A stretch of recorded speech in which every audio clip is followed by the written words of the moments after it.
আমার মতো তোমাদেরও যদি ডিনারে কী বানাবে সেটা নিয়ে খুব চিন্তায় পড়ো, তাহলে আজকের এই রেসিপিটা তোমাদের জন্য। আজকে সয়াবিনের একটা ঝটপট রেসিপি বানাবো, কিন্তু রেগুলারের সয়াবিনের থেকে একদম আলাদা খেতে। ঝটপট দেখে রাখো, ভালো লাগবে, আর পরে কখনো সময় সুযোগ বুঝে বানাতেও পারবে।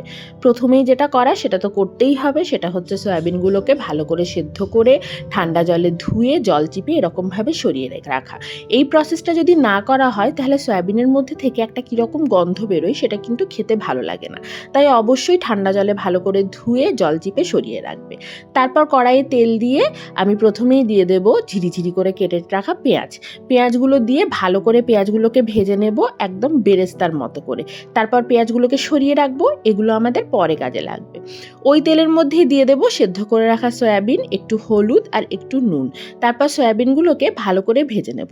আচ্ছা, তোমাদের কার এই ভাজা সয়াবিন খেতে ভালো লাগে? আমার তো এই ভাজা হয়ে যাওয়ার পর টপারটা অর্ধেক মুখের মধ্যেই চলে যায়।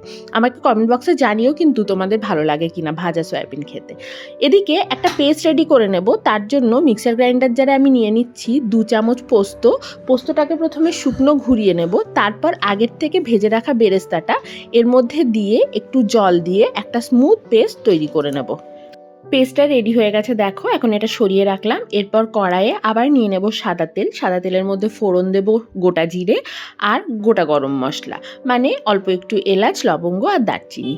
ফোড়নের সুন্দর গন্ধ যখন বেরোতে শুরু করবে তখন দিয়ে দেব আদা, রসুন আর কাঁচা লঙ্কা বাটা। তবে রসুনের পরিমাণটা একদমই কম আর আদার পরিমাণটা একটু বেশি। কাঁচা লঙ্কা তোমাদের ঝাল অনুযায়ী তোমরা নিও।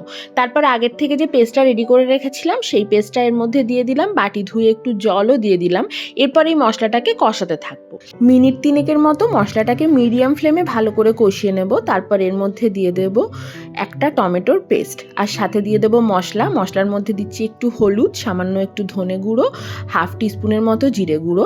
ভালো করে মিশিয়ে নেওয়ার পর এর মধ্যে স্বাদ মতো নুনও অ্যাড করে দেব। আগে মশলাটাকে প্রথমে ভালো করে মিশিয়ে নেব, তারপর নুনটা অ্যাড করব।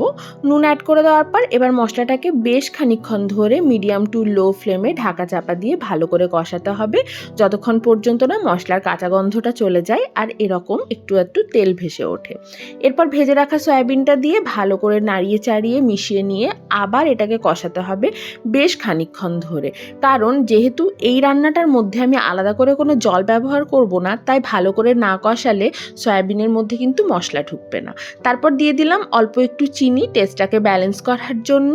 এখন আমাদের রান্না মোটামুটি রেডি। শুধু নামানোর আগে এর মধ্যে একটু গরম মশলা আর হাফ টিস্পুনের মতো ঘি দিয়ে ভালো করে মিশিয়ে স্ট্যান্ডিং টাইমে রেখে দিতে হবে কিছুক্ষণের জন্য। তারপরই এটা গরম গরম সার্ভ করতে পারবে রুটি, পরোটা বা লুচির সাথে। সবথেকে বেশি ভালো লাগে এটা পরোটার সাথে খেতে, তবে রুটির সাথে খেতেও মন্দ লাগে না।